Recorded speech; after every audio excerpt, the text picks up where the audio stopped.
स्वागत है आपका। दोस्तों, अगर आज की कहानी आपको अच्छी लगे तो वीडियो को लाइक ज़रूर करना। और आपसे एक निवेदन है कि अगर आप मेरी कहानी पढ़ते हैं और आपको अच्छी लगती है तो आप मेरे चैनल को सब्सक्राइब करें और मेरा सहयोग ज़रूर करें।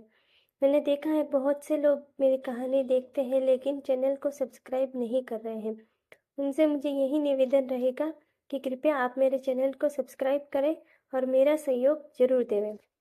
आज की कहानी सास बहू के झगड़े के बारे में है।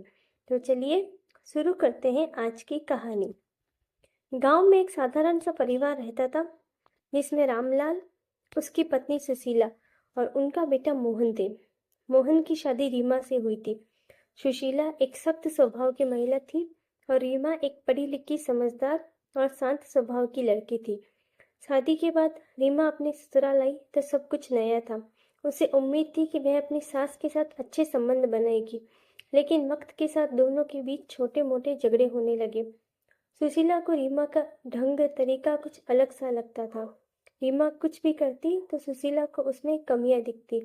एक दिन रसोई में कुछ बनाते हुए रीमा से मसाले ज्यादा पड़ गए। सुशीला ने उसे डांटते हुए कहा, तुमसे ये साधारण काम भी ठीक से नहीं होता। हमारे समय में औरतें इतनी नादान नहीं थी।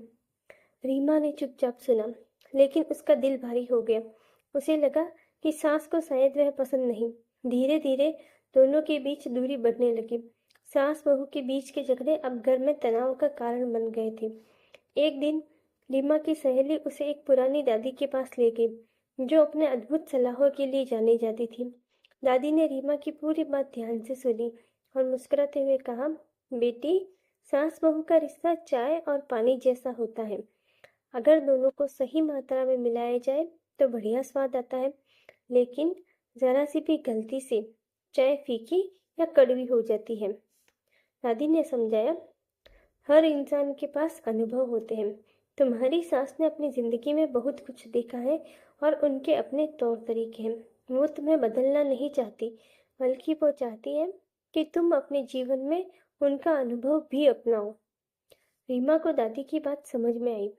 अब उसे यह एहसास हुआ कि सास के शब्दों में छिपे हुए अनुभव और प्रेम को देखना जरूरी है। उसने ठान लिया कि वह झगड़ों को प्यार से संभालेगी। अगले दिन जब सुशीला ने फिर किसी बात पर रीमा को टोका तो रीमा ने मुस्कुराते हुए कहा, माँ जी, आप सही कह रही हैं। मुझे सिखाइए कि इसे कैसे ठीक करूं। सुशीला को पहले तो आश्चर्य हुआ, लेकिन फिर उसने प्यार से रीमा को सिखाया। धीरे धीरे दोनों के बीच की दूरी कम होने लगी। रीमा ने सास की सलाह को अपनाना शुरू किया और सुशीला ने भी रीमा के नए विचारों को समझना शुरू किया। दोनों ने एक दूसरे की कमियों को समझते एक नई दिशा में चलना शुरू किया। कुछ महीने बाद घर का माहौल पूरी तरह बदल चुका था। झगड़े अब सीखने और समझने में बदल गए थे। रीमा और सुशीला का रिश्ता प्यार और सम्मान से भर गया था।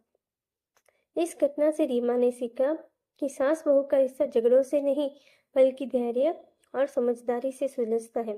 अगर दोनों एक दूसरे के अनुभवों और विचारों का सम्मान करें तो रिश्ते में कभी कड़वाहट नहीं आती।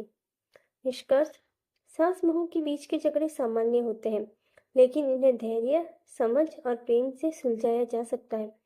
रिश्तों में समर्पण और संवाद की ताकत से हर समस्या का समाधान संभव है। धन्यवाद।